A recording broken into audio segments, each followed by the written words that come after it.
तो चलिए भाई, हमारे पास हम कर रहे हैं टेंस। थर्ड वीडियो हमारी है टेंस की, और हमने प्रेजेंट इंडेफिनिट टेंस स्टार्ट कर दिया था। इसमें हमने क्या क्या देख लिया था? प्रेजेंट इंडेफिनिट टेंस का हमने आइडेंटिफिकेशन, जो है पहचान क्या है प्रेजेंट इंडेफिनिट टेंस की, वो हमने देख ली थी।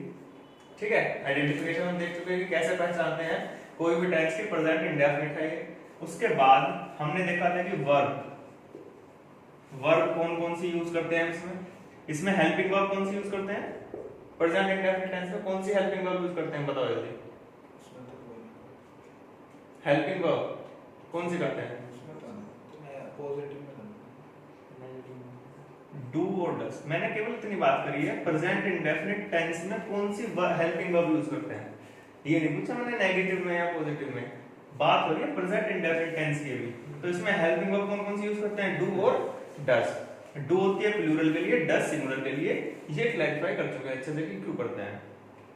उसके बाद जो हमारे पास मेन वर्ब है, मेन वर्ब, इसमें वर्ब की कौन सी फॉर्म लगाई जाती है प्रेजेंट इंडेफिनिट में?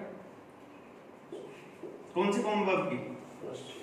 फर्स्ट फॉर्म लगती है ना वर्ब की। तो ये सारे फैक्ट हम क्लियर कर चुके हैं। इसी के बाद हमने स्टार्ट किया था क्या? Affirmative sentence.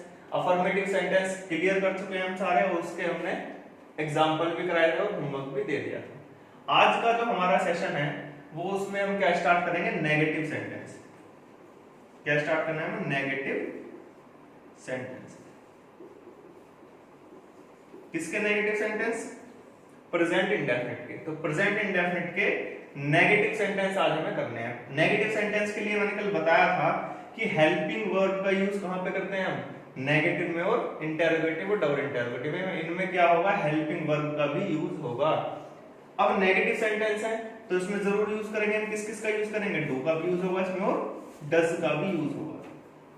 तो इसे सेंटेंस बनाने के लिए जरूरत क्या? अब इसमें मैंने क्या बताया था? यूनिवर्सल रूल एक बता रखा है मैंने, subject plus verb plus object. ये कोई भी सेंटेंस बनाने के लिए जरूरी चीजें हैं, सब्जेक्ट, वर्ब और ऑब्जेक्ट। अब नेगेटिव सेंटेंस बनाना है, तो नेगेटिव कैसे बनेगा सेंटेंस? नेगेटिव बनाने के लिए हमें एक चीज की जरूरत पड़ेगी, वो है नोट। ठीक है, नेगेटिव सेंटेंस कब बनेगा? ये तो पॉजिटिव सेंटेंस है, अभी सब्जेक्ट है, वर्ब है, ऑब्जेक्ट है, इसमें कोई भी नकारात्मकता नहीं आ रही, इसमें कोई नेगेटिविटी शो नहीं हो रही है हमें कि ये नेगेटिव कैसे बनेगा सेंटेंस। तो नेगेटिव बनाने के लिए इसमें हमें किसकी जरूरत पड़ेगी? नोट की जरूरत पड़ेगी। तो नोट कैसे कनेक्ट करेंगे इसमें? इसीलिए तो ये हेल्पिंग वर्ब आई है हमारे पास। ये हेल्पिंग वर्ब हेल्प करेगी मेन वर्ब में कि नोट कैसे ऐड करा जाए। अब यहाँ पे ये हेल्पिंग वर्ब कैसे कनेक्ट कर देगी इसको? सब्जेक्ट, इसके बाद क्या आनी है? वर्ब आनी है। अब वर्ब दो तरीके की सीखी हमने, हेल्पिंग वर्ब और मेन वर्ब। अब यहाँ पे हम इसमें हेल्पिंग वर्ब लिख देंगे, सब्जेक्ट के बाद क्या आ जाएगी यहाँ पे? Helping verb. ये अपने साथ कनेक्ट करेगी नोट को। ठीक है, तो यहाँ पे जो वर्ब के साथ क्या क्या कनेक्ट हुआ नेगेटिव सेंटेंस में?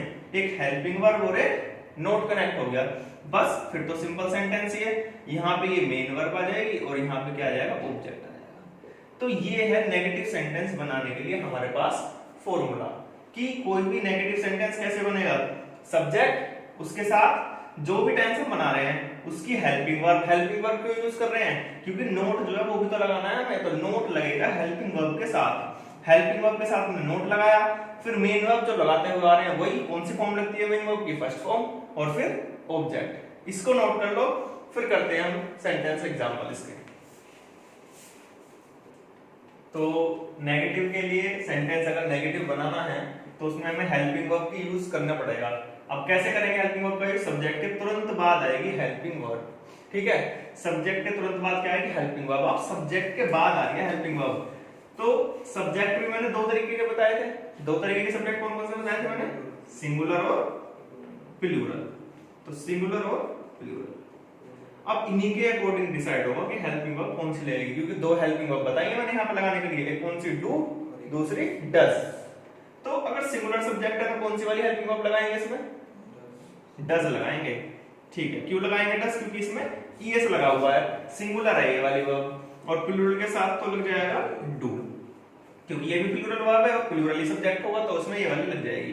तो यहाँ पे क्या क्या चीजें कनेक्ट हो जाएंगी? या तो यहाँ पे हेल्पिंग वर्ब की जगह डू आएगा या फिर डज आएगा। वो डिपेंड करेगा सब्जेक्ट के ऊपर कि हमें डू लगाना है या डज लगाना है। नोट तो फिक्स्ड है ही, क्यों लगा रहे हैं नोट? क्योंकि नेगेटिव बनाना है इस बार हमें सेंटेंस। और यहाँ पे वर्ब की फर्स्ट फॉर्म तो फिक्स्ड है ही। अब यहाँ पे जो इंपॉर्टेंट चीज है ध्यान देने वाली, वर्ब की फर्स्ट फॉर्म में हम प्लस कर रहे थे एस या ईएस। कब प्लस कर रहे थे? जब सब्जेक्ट कैसा हो, सिंगुलर हो। अच्छा, अब हम नेगेटिव सेंटेंस बना रहे हैं तो मैंने बताया हेल्पिंग वर्ब भी सब्जेक्ट के अकॉर्डिंग डिसाइड कर रहे हैं भाई। ईएस या एस जो है हेल्पिंग वर्ब में भी तो लगा रहे हैं जब सब्जेक्ट सिंगुलर होगा। तो अब मेन वर्ब में लगाने की जरूरत नहीं है, क्योंकि ये हेल्पिंग वर्ब भी तो एक तरह की वर्ब भी है, क्योंकि दो तरह की वर्ब मैंने बताई है, तो हेल्पिंग वर्ब भी तो वर्ब भी है। अब हेल्पिंग वर्ब हमने सब्जेक्ट के हिसाब से यहाँ पे लगा दी, इसमें एस या एस लगा लिया हमने जब सब्जेक्ट सिंगुलर है, तो मेन वर्ब में एस या एस ऐड करने की जरूरत नहीं पड़ेगी हमें, ठीक है, क्योंकि हमने यहाँ पे लगा लिया है पहले एस या एस में हेल्पिंग वर्ब में, तो मेन वर्ब में लगाने की जरूरत नहीं है। सेंटेंस देखते हैं, आप बहुत आसानी से समझ में आएंगे। अब देखते हैं कि द प्राइम मिनिस्टर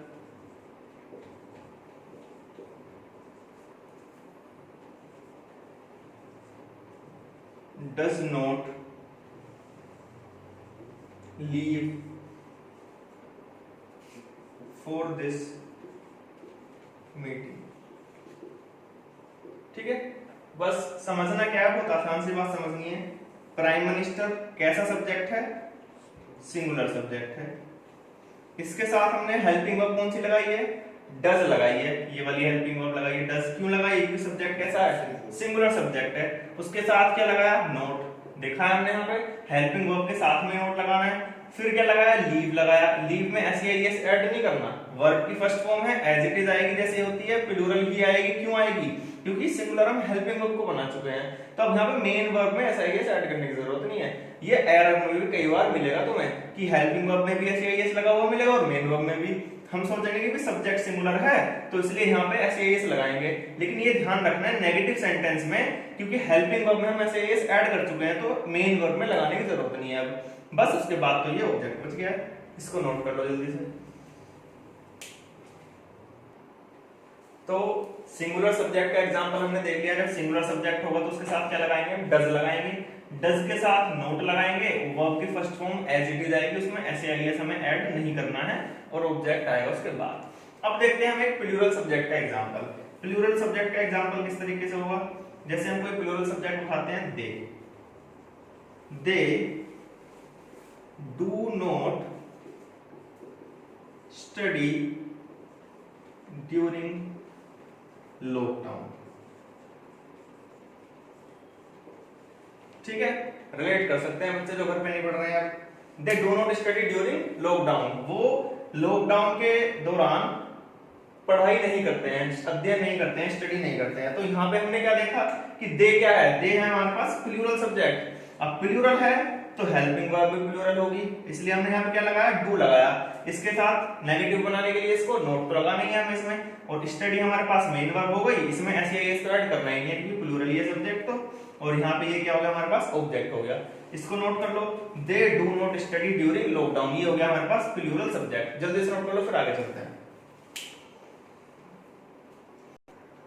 तो नेगेटिव सेंटेंस हमने देख लिया किस तरीके से होंगे, ठीक है। डू नॉट का यूज देख लिया हमने, डज नॉट का यूज देख लिया। नेगेटिव सेंटेंस में प्रॉब्लम नहीं होगी तुम्हें बिल्कुल भी, ठीक है।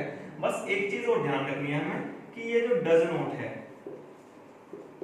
डज नॉट, इसको हम शॉर्ट फॉर्म में डजंट भी लिख लेते हैं।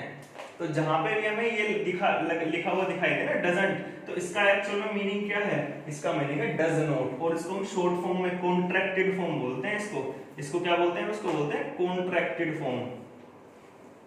ये है कॉन्ट्रैक्टेड फॉर्म, मतलब डज नॉट को हमने कॉन्ट्रैक्ट करके एक छोटी फॉर्म बना दी इसकी डजंट। ऐसे ही डू नॉट को भी लिख सकते हैं। डू नॉट लिखा हुआ है तो इसको हम लिख देंगे डोंट।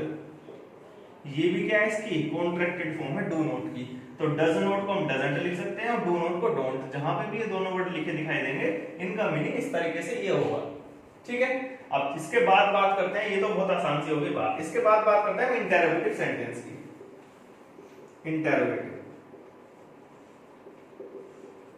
इंटरोगेटिव सेंटेंस कौन से होंगे? इंटरोगेटिव सेंटेंस वो होंगे जिनमें आपसे कोई क्वेश्चन पूछा जाएगा। क्या पूछा जाएगा? क्वेश्चन पूछा जाएगा, और उस क्वेश्चन का आंसर आप यस या नो में दे पाएंगे, ठीक है। ऐसा क्वेश्चन जिसका आंसर आप यस या नो में दे पा रहे हैं उसी को क्या कहेंगे हम, इंटेरोगेटिव सेंटेंस कहेंगे। और इसमें क्या होता है, इसमें बहुत आसान सी बात याद रखनी है, हेल्पिंग वर्ब जो है वो बिल्कुल स्टार्टिंग में आ जाएगा। हेल्पिंग वर्ब कहां जाएगी, बिल्कुल स्टार्टिंग में आ जाएगा। हेल्पिंग वर्ब स्टार्टिंग में पहुंचा दोगे तुरंत इंटेरोगेटिव सेंटेंस बन जाएगा, पूरा एज इट इज फॉर्मूला रहने वाला है इसका, जैसे कि देखते हैं। अब हमने देखा है कोई भी जो हमारे पास फॉर्मूला था, ये देखा था हमने सब्जेक्ट, इसके बाद हमने लगाया था डू या डज लगा रहे थे आप जब नेगेटिव सेंटेंस बनाया था, तो सब्जेक्ट के बाद डू या डज लगा रहे थे, इसके बाद आप नोट भी लगा रहे थे, फिर यहाँ पे मेन वर्ब लगा रहे थे, मतलब वर्ब की फर्स्ट फॉर्म लगा रहे थे, और उसके बाद लगाएंगे हम ऑब्जेक्ट। तो ये तो था नेगेटिव सेंटेंस का फॉर्मूला, मतलब नेगेटिव सेंटेंस किस तरीके से बनाना है। अगर आपको इसको इंटेरोगेटिव सेंटेंस बनाना है, इंटेरोगेटिव सेंटेंस बनाने के लिए केवल क्या काम करना है, इस हेल्पिंग वर्ब को उठा के कहां लेके आना है, आगे लेके आ जाओ। तो हेल्पिंग वर्ब आगे आते कैसा हो जाएगा, इंटेरोगेटिव सेंटेंस हो जाएगा। देखते हैं किस तरीके से होगा। यहां पे आपने सबसे स्टार्टिंग में लिख दिया डू या डज, केवल किस पे डिपेंड करेगा, ये प्लूरल सब्जेक्ट और सिंगुलर सब्जेक्ट। उसके बाद आएगा हमारे पास यहाँ पे सब्जेक्ट। फिर अगर क्वेश्चन आपसे नेगेटिव सेंस में पूछा जाएगा तो यहाँ पे आप लगाओगे नोट, ठीक है। नोट यहाँ कब लगेगा सब्जेक्ट के बाद, जब नेगेटिव सेंस में क्वेश्चन पूछा जाएगा। अभी एग्जांपल देखेंगे क्लियर हो जाएगा। उसके बाद तो वही सेम वर्ब की फर्स्ट फॉर्म आनी है और उसके बाद आएगा ऑब्जेक्ट। बहुत आसान सी बात है, इसको नोट कर लो। उसके बाद हम करते हैं एग्जांपल। तो अब इसमें देखते हैं एग्जांपल, इंटेरोगेटिव सेंटेंस के एग्जांपल की बात करते हैं। दो एग्जांपल बहुत रहेंगे, एक हम कर लेंगे सिंगुलर सब्जेक्ट के लिए और एक कर लेंगे प्लूरल सब्जेक्ट के लिए। तो सिंगुलर सब्जेक्ट के लिए सबसे पहले हम एग्जांपल देखते हैं कि does he know about you, question mark, question पूछा जा रहा है, क्वेश्चन मार्क आ जाएगा। Does he know about you, क्या वह तुम्हारे बारे में जानता है। Does he know about you. अब इसमें देखना है हमें क्या क्या हमने रूल्स फॉलो किए। सबसे पहले हमने लगाया डज। डज क्या है हमारे पास, हेल्पिंग वर्ब, ठीक है। फॉर्मूले के अकॉर्डिंग हमें हेल्पिंग वर्ब सबसे पहले लगानी है। उसके बाद हमने बताया था कि सब्जेक्ट आएगा, सब्जेक्ट लगा दिया हमने, ही सिंगुलर सब्जेक्ट है तो सिंगुलर के साथ इसलिए हमने डज लगाया है। उसके बाद I main verb, main verb no है हमारे पास, ठीक है, मेन वर्ब हमने यहाँ पे लगा दी। उसके बाद क्या आ गया हमारे पास, ये ऑब्जेक्ट आ गया। सिंपल सी बात है। अगर इसी को हम नेगेटिव बनाए तो कैसे बनेगा, मैंने बताया था नेगेटिव कहां आना है, नेगेटिव आएगा सब्जेक्ट के बाद, ठीक है। तो ये तो हो गया हमारे पास पॉजिटिव इंटेरोगेटिव सेंटेंस। कौन सा, पॉजिटिव इंटेरोगेटिव सेंटेंस हो गया। अब ऐसे ही नेगेटिव की बात करते हैं। नेगेटिव इंटेरोगेटिव सेंटेंस बनाना हो तो does he note know about you. बहुत आसान सी बात है ये भी, बस इसमें हमें सब्जेक्ट के बाद क्या करना है, सब्जेक्ट के बाद नोट जोड़ देना है। तो does he note know about you, इनको नोट करो जल्दी से।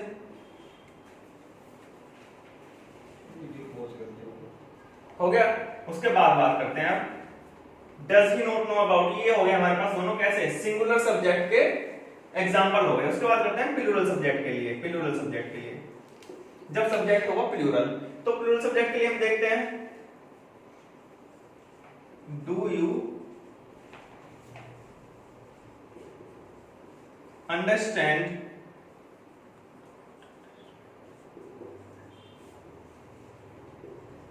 My teaching method. बहुत आसान सी बात है। इसमें हमने क्या किया, यू क्या है, यू किसके अंदर आता है, ये यू आता है प्लूरल में, ठीक है। तो यू का मतलब आ गया तुम, और डू क्या आ गया हमारे पास, प्लूरल सब्जेक्ट के अकॉर्डिंग हमने लिया प्लूरल हेल्पिंग वर्ब जो भी है डू। उसके बाद ये हमारे पास क्या, मेन वर्ब, मेन वर्ब की फर्स्ट फॉर्म अंडरस्टैंड, ऐसे ये इसलिए लगाना इसमें बस। उसके बाद तो ये सीधा सीधा क्या है हमारे पास, ऑब्जेक्ट बचा, माय टीचिंग मेथड, ठीक है। तो इसमें सिंपल सी बात है, ये कर लो इसको note. Do you understand my teaching method, क्या आपको मेरा टीचिंग मेथड समझ आया, ठीक है, इसको नोट करो। उसके बाद क्या करना है, इसी को अगर नेगेटिव बनाना है तो नेगेटिव कैसे बनाएंगे, नेगेटिव तो खुद बनाना है अपने आप। बस करना क्या है, डू यू, नेगेटिव कहां पे, नोट कहां आएगा, नोट आएगा यहां पे। Do you note understand my teaching method, तो नेगेटिव के लिए बस सब्जेक्ट के बाद नोट लगा देंगे, आसान सी बात है, इसको नोट कर लो। तो हमने देख लिया इंटरोगेटिव सेंटेंस कैसे बनाने हैं, नेगेटिव सेंटेंस कैसे बनाने हैं, और इंटरोगेटिव को नेगेटिव बनाना हो तो कैसे बनाना है, ठीक है। ये सारी चीजें हमने देख ली। अब लास्ट सेक्शन जो बचता है इसका, वो बचता है हमारे पास WH फैमिली वाले सेंटेंसेस, ठीक है। अभी WH फैमिली का मतलब क्या है, WH फैमिली सेंटेंस बोलते हैं इसको, या फिर इसको हम डबल इंटरोगेटिव सेंटेंस भी बोलते हैं, डबल इंटरोगेटिव। इसका मतलब क्या है, इसका मतलब ये है, इसमें एक ऐसा क्वेश्चन पूछा जाएगा जिसमें हमारे पास सबसे पहले ही जो वर्ड होगा वो WH फैमिली से होगा। WH फैमिली का मतलब क्या है, या तो व्हाई होगा वो, या फिर हाउ होगा, या फिर व्हेन होगा। इन सबको आप लिख लेंगे तो इजीली आपको समझ में आ जाएगा कि ये कहां पे कौन सा वर्ड यूज करना है, ठीक है। व्हाई, हाउ, व्हेन, फिर उसके बाद वेयर, ये आ जाएगा हुज, फिर आ जाएगा हूम, और क्या बचता है, वोट आ जाएगा। और बताओ क्या बचे, काफी सारे वर्ड्स है वैसे तो इसमें,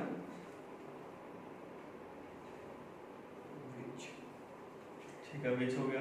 तो इस तरीके से और भी वर्ड्स होंगे, ठीक है।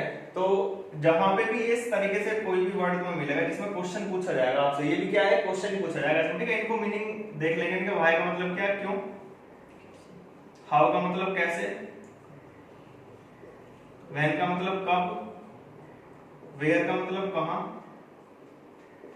हुज का मतलब किसका, whom का मतलब किसे, what का मतलब क्या, which का मतलब कौन सा, ठीक है।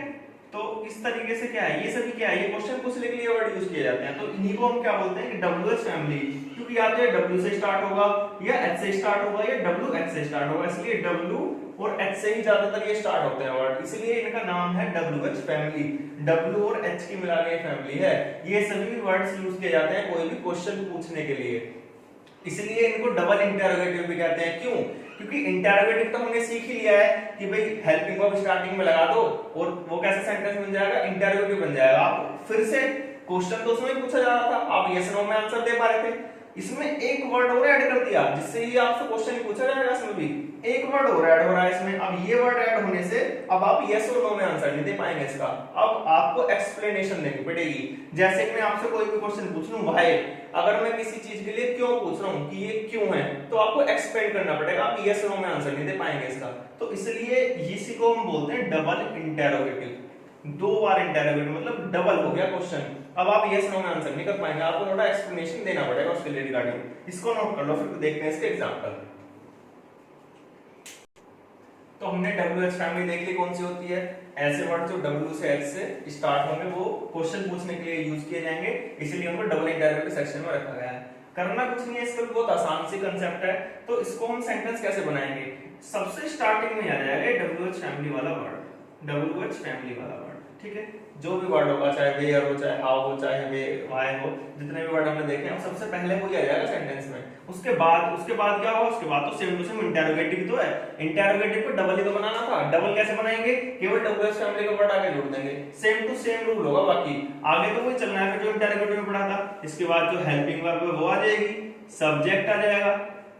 अगर नेगेटिव बनाना है तो यहाँ पे नोट ऐड कर दो, अगर नहीं बनाना है तो नोट छोड़ दो, डायरेक्ट चलेगा ऐसी फॉर्मूला। सब्जेक्ट के बाद नोट आ जाएगा, फिर क्या आ जाएगी, वर्ब की कौन सी फॉर्म आ जाएगी, यहाँ पे वर्ब की फर्स्ट फॉर्म, और यहाँ पे तो ऑब्जेक्ट आना ही है।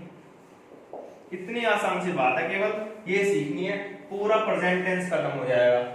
केवल इतनी बात हमने सीखी, इसमें पॉजिटिव सेंटेंस कैसे बनाना है, नेगेटिव कैसे बनाना है, नेगेटिव में हेल्पिंग वर्ब डू और डज किस तरीके से यूज करना है, इंटरोगेटिव में देख लिया हमने डू और डज का यूज, केवल हेल्पिंग वर्ब को स्टार्टिंग में लाकर रख दो, बन गया इंटरोगेटिव सेंटेंस। नेगेटिव अगर बनाना है तो सब्जेक्ट के बाद नोट लगा दो, नेगेटिव बन जाएगा वो।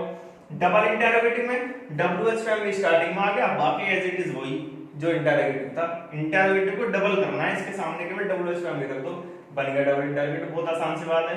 एग्जांपल देख लो अब इसके किस तरीके से आएंगे।